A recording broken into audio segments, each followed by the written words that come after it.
হেই বন্ধুরা, আজ আমি হাজির হয়েছি 2015 সালে মুক্তিপ্রাপ্ত একটি historical adventure movie in the heart of the sea নিয়ে, যেটি 1820 সালে ঘটে যাওয়া একটি সত্য ঘটনার উপর বেশ করে লিখিত একটি নোভেল মোবি ডিক থেকে অনুপ্রাণিত হয়ে বানানো হয়েছে।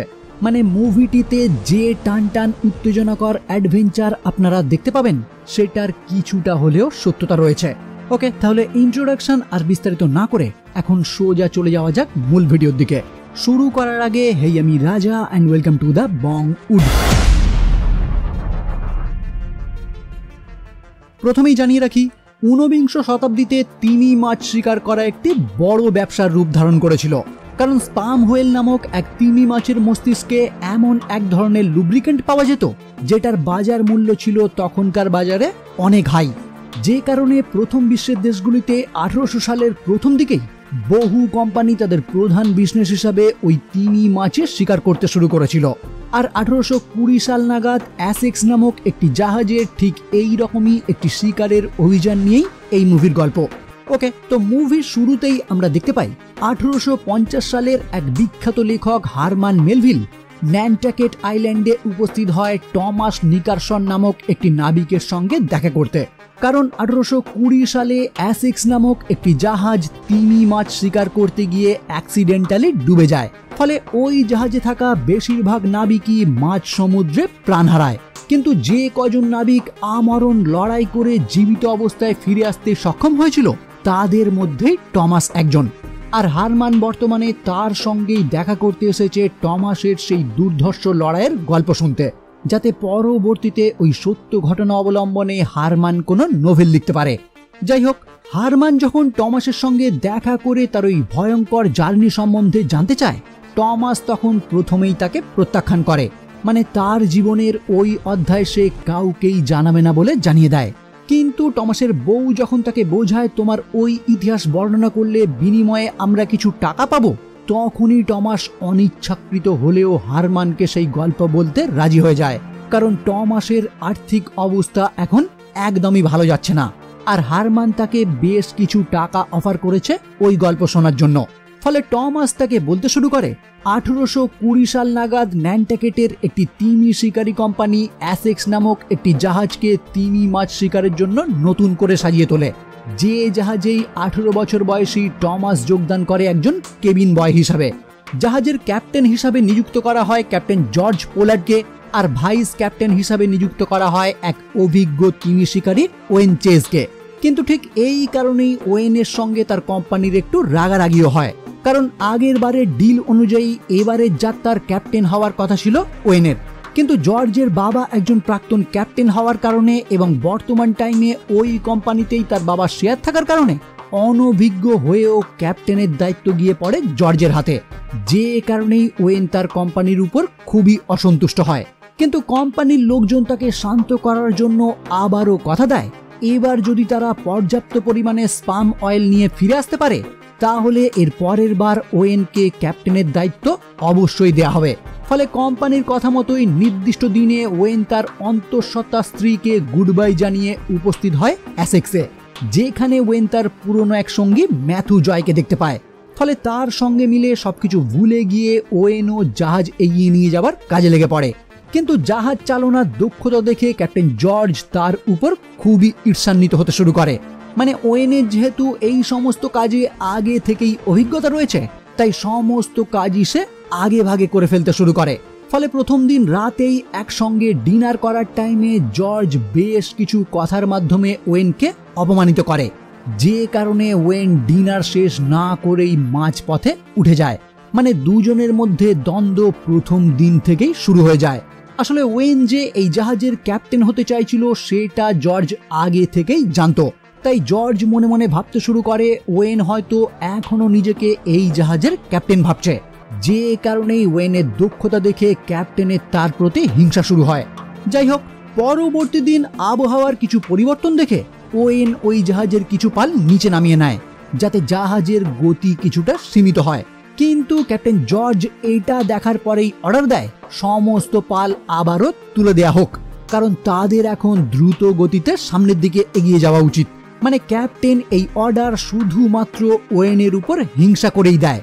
ফলে ক্যাপ্টেনের অর্ডার মতো ওয়েন সহ জাহাজের বাকি ক্রু মেম্বাররা সঙ্গে সঙ্গেই সমস্ত পাল আবারও তুলে দেয়, যাতে তাদের জাহাজ দ্রুত গতিতে সামনের দিকে অগ্রসর হয়। কিন্তু ওয়েনের অনুমান মতো কিছুক্ষণের মধ্যেই তাদের জাহাজ একটি সামুদ্রিক ঝড়ের কবলে পড়ে। মানে আবহাওয়া দেখে ওয়েন তার দক্ষতা থেকেই অনুমান করেছিল সামনে নিশ্চয়ই কোনো দুর্যোগ আসতে চলেছে, যে কারণেই সে তাদের জাহাজের স্পিড কম করে দিয়েছিল। কিন্তু ক্যাপ্টেন জর্জ ওয়েনের উপর হিংসায় আবারও স্পিড বাড়িয়ে দিয়েছিল, যেটার পরিণতিতেই তারা এখন এই ঝড়ের কবলে পড়ে। কিন্তু এই বিপদের মুহূর্তেও ওয়েন যখন তার ক্যাপ্টেনকে রিকোয়েস্ট করে তাদের জাহাজের পালগুলি নামিয়ে নেওয়ার জন্য, ক্যাপ্টেন কিন্তু তখনও তার জেদের বশে কোনো অর্ডার দেয় না। ফলে ঝড়ের কারণে তাদের জাহাজ যখন পুরোপুরি বেসামাল হয়ে পড়ে আর ক্রু মেম্বাররাও এক এক করে আহত হতে শুরু করে, তখন এক প্রকার নিরুপায় হয়ে ক্যাপ্টেনের বিরুদ্ধে গিয়েই ওয়েন ওই জাহাজের পাল নামিয়ে দেয়। ফলস্বরূপ তাদের জাহাজ একটি বড় বিপদের হাত থেকে রক্ষা পায়। কিন্তু এরপরেও ক্যাপ্টেন ওয়েনকে তার রুমে ডেকে পাঠিয়ে তাকে জানায় পরবর্তী দিনই তারা তাদের নিজস্ব বন্দরে ফিরে যাবে জাহাজ রিপেয়ার করার জন্য, যেখানে ক্যাপ্টেনের অর্ডার অমান্য করার জন্য ওয়েন যেন নিজে থেকেই তার কাছে রিজাইন দেয়। যেটা শুনে অবাক হয়ে ওয়েন তার কাছে জানতে চায় কি ভুলের জন্য তাকে রিজাইন দিতে হবে। সে যদি ওই টাইমে পাল না নামাতো তাহলে ওই ঝড়ের কারণে জাহাজ ধ্বংস হয়ে সকলেই মারা যেত। তাই সকলের জীবন বাঁচানোর জন্য সে বাধ্য হয়েই ক্যাপ্টেনের অর্ডার অমান্য করে পাল নামিয়ে দিয়েছে। কিন্তু এটা শুনেও ক্যাপ্টেন রাগান্বিত হয়ে তাকে জবাব দেয়, এই জাহাজের ক্যাপ্টেন আমি, তাই কি করতে হবে আর কি করতে হবে না সেটার সিদ্ধান্ত একমাত্রই আমার। যে সিদ্ধান্তে হস্তক্ষেপ করার জন্যই তোমাকে পদত্যাগ করতে হবে। এবার এই কথা শুনে ওয়েন কিছুটা শান্ত হয়ে তাকে জানায়, আমরা এখানে এসেছি তিমি মাছ শিকার করে স্পাম অয়েল সংগ্রহ করার জন্য, তাই খালি হাতে এখান থেকে ফিরে গেলে ক্যাপ্টেনের নামেও বদনাম হবে, একই সঙ্গে জাহাজের সমস্ত ক্রু মেম্বারদেরও ক্ষতি হবে। তাই আমাদের জন্য ভালো হয় আমরা আমাদের নিজেদের ইগো সরিয়ে রেখে একসঙ্গে কাজ করে লক্ষ্য পূরণ করি, যাতে এই জাহাজ ভর্তি স্পাম অয়েল নিয়েই আমরা বন্দরে ফিরতে পারি। তারপর না হয় আমি আমার পদ থেকে পদত্যাগ করব। ফলে এই কথা শুনে ক্যাপ্টেন জর্জও সিদ্ধান্ত নেয় তারা তাদের লক্ষ্য পূরণ করেই ব্যাক করবে। তাই প্ল্যান মতো আবারও তারা সম্মুখে রওনা হয়, যার পর প্রায় 3 মাস সমুদ্র যাত্রা করার পর সাউথ আটলান্টিক ওশানে তারা সেই স্পাম হোয়েলের একটি ঝাঁক দেখতে পায়। ফলে পরিকল্পনা অনুযায়ী সঙ্গে সঙ্গেই তারা ছোট ছোট নৌকার মাধ্যমে ওই ঝাঁকের দিকে এগিয়ে যায় শিকার করার জন্য। আর নির্দিষ্ট কার্যকলাপের পর অ্যাট লাস্ট তারা একটি তিমি শিকার করতে সফল হয়, যেটা 14 বছর বয়সী টমাসের কাছে একদমই ভালো কাজ বলে মনে হয় না। যাই হোক, এরপর ওই তিমির বডি তাদের জাহাজের কাছে টেনে এনে তার মস্তিষ্কে থাকা সেই স্পাম অয়েল এবং লিভারে থাকা বিশেষ এক তরল ড্রামে সংগ্রহ করে, যার পর আবারও তারা যাত্রা শুরু করে নতুন শিকারের খোঁজে। কিন্তু আরও 3 মাস সমুদ্রে যাত্রা করার পর কোথাও তারা সেই স্পাম হোয়েলের আর দেখা পায় না। ফলে বাধ্য হয়েই ক্যাপ্টেন তার জাহাজ আটলান্টিক মহাসাগর থেকে প্রশান্ত মহাসাগরে ঘুরিয়ে নিয়ে আসে। কিন্তু প্রায় 1 বছর হতে চললেও এইখানেও তারা সাফল্যের দেখা পায় না। এদিকে জাহাজে থাকা পর্যাপ্ত রেশন মানে ক্রু মেম্বারদের খাবার দাবার সবকিছু ফুরিয়ে আসায় ক্যাপ্টেন এক প্রকার বাধ্য হয়েই তাদের জাহাজকে অ্যাটাকেমস নামক একটি দ্বীপে নিয়ে আসে, যেখানেই তারা ওই স্পাম অয়েলের বিনিময়ে পর্যাপ্ত কিছু রেশন জোগাড় করতে শুরু করে, যাতে আরও কিছুদিন তারা তাদের সমুদ্র যাত্রা কন্টিনিউ করতে পারে। মানে আরও কিছু তিমি শিকার করে তবেই তারা তাদের বন্দরে ফিরে যাবে। আর সৌভাগ্যক্রমে এই দ্বীপেই ক্যাপ্টেন জর্জের সঙ্গে স্প্যানিশ এক জাহাজের ক্যাপ্টেনের পরিচয় হয়, যে তাদেরকে কথায় কথায় জানায় এই দ্বীপ থেকে 20,000 মাইল পশ্চিমে প্রচুর পরিমাণে স্পাম হোয়েল রয়েছে।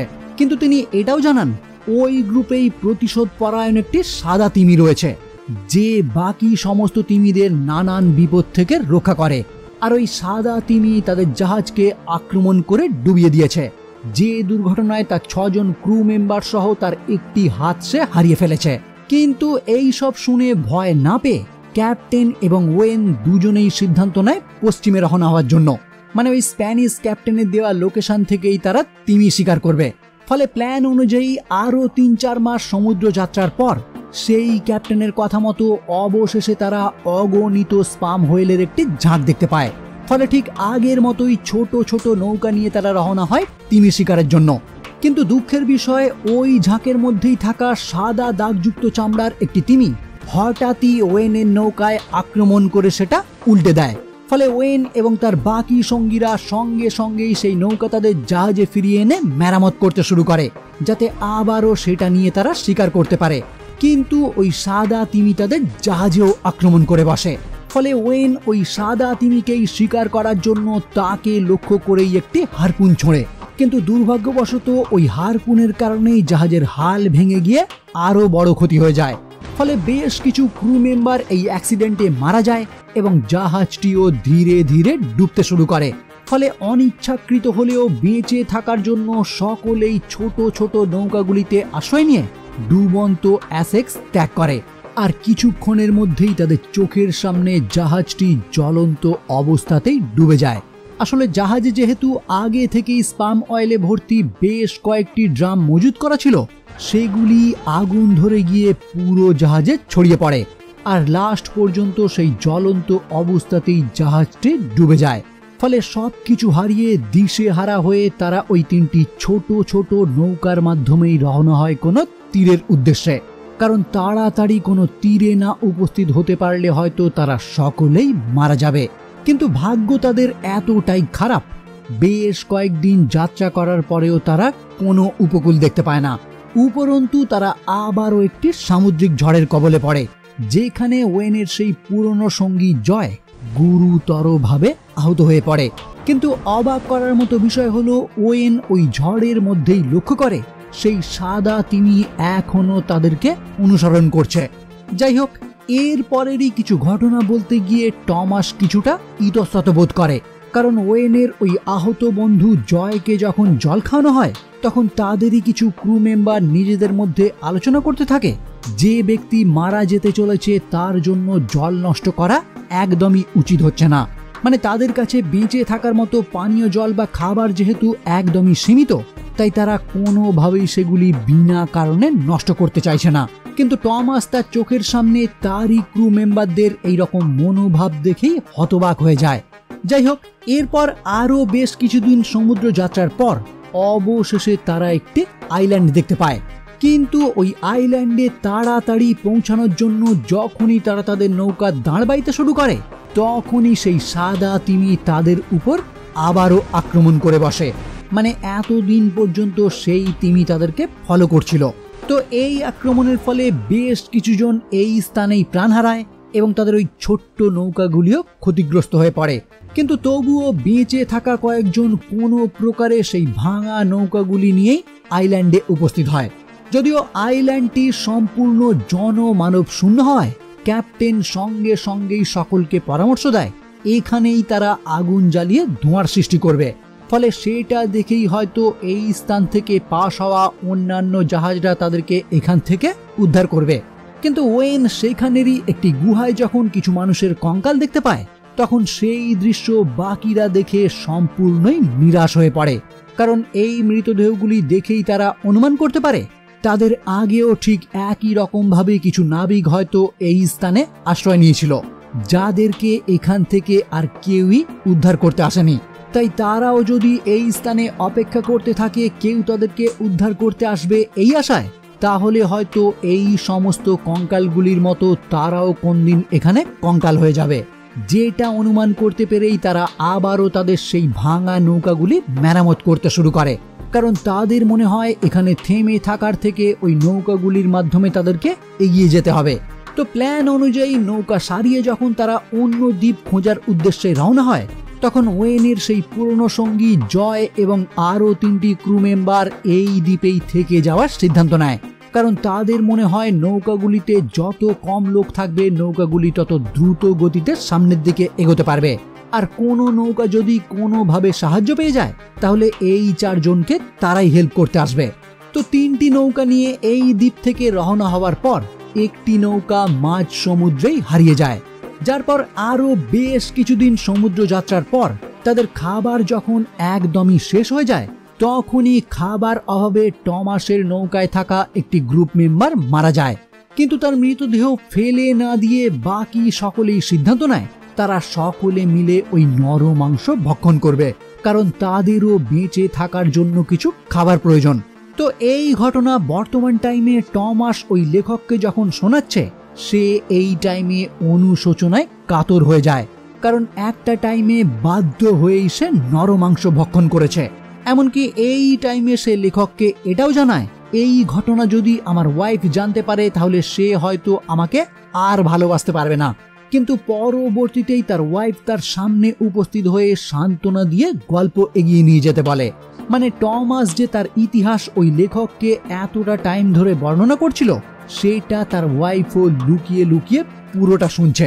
যাই হোক, এরপর টমাস জানায় তাদের নৌকায় তারা যখন একটি মৃত সঙ্গীর মাংস ভক্ষণ করছে, তখন আরেকটি নৌকায়, মানে যে নৌকাতে ক্যাপ্টেন উপস্থিত ছিল, সেখানেও তারা বেঁচে থাকার জন্য লটারির মাধ্যমে আত্মত্যাগের সিদ্ধান্ত নেয়।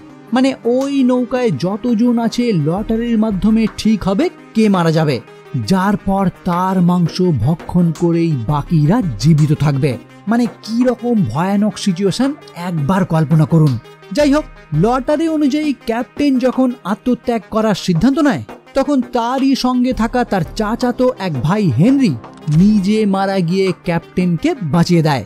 যার পর আবারও বেশ কিছুদিন সমুদ্র যাত্রার পর সেই সাদা তিমি আবারও তাদের কাছে ফিরে আসে, যেটা দেখে ওয়েন রাগান্বিত হয়ে আবারও একটি হারপুনের মাধ্যমে ওই তিমিকে যখন আক্রমণ করতে যায়, তখনই সে লক্ষ্য করে আগের বারে ছোঁড়া হারপুনটি এখনো ওই তিমির চোখের উপর লেগে রয়েছে, যেটা দেখে ক্ষণিকের মধ্যেই তার হৃদয় কোমল হয়ে তার হারপুনটি সে নামিয়ে নেয়। কারণ ওই তিমির চোখের দিকে তাকিয়েই তার মনে হয়েছে আসল দানব ওই তিমি না, প্রকৃত দানব এই মানব জাতি, যারা কিছু অর্থের বিনিময়ে এই নিষ্পাপ জীবনগুলিকে হত্যা করে চলেছে।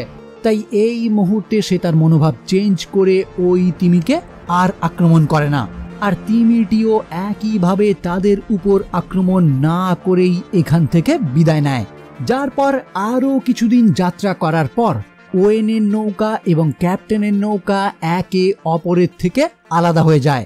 প্রথমে একটি সামুদ্রিক জাহাজ ক্যাপ্টেনের নৌকা দেখতে পেয়ে তাদেরকে সেখান থেকে উদ্ধার করে, আর অন্যদিকে ওয়েনের নৌকাটি ভাসতে ভাসতে উপস্থিত হয় চিলির একটি উপকূলীয় দ্বীপে। কিন্তু ততদিনে ওয়েন সহ টমাস সকলেই মৃত্যুর দ্বার প্রান্তে এসে পৌঁছেছে।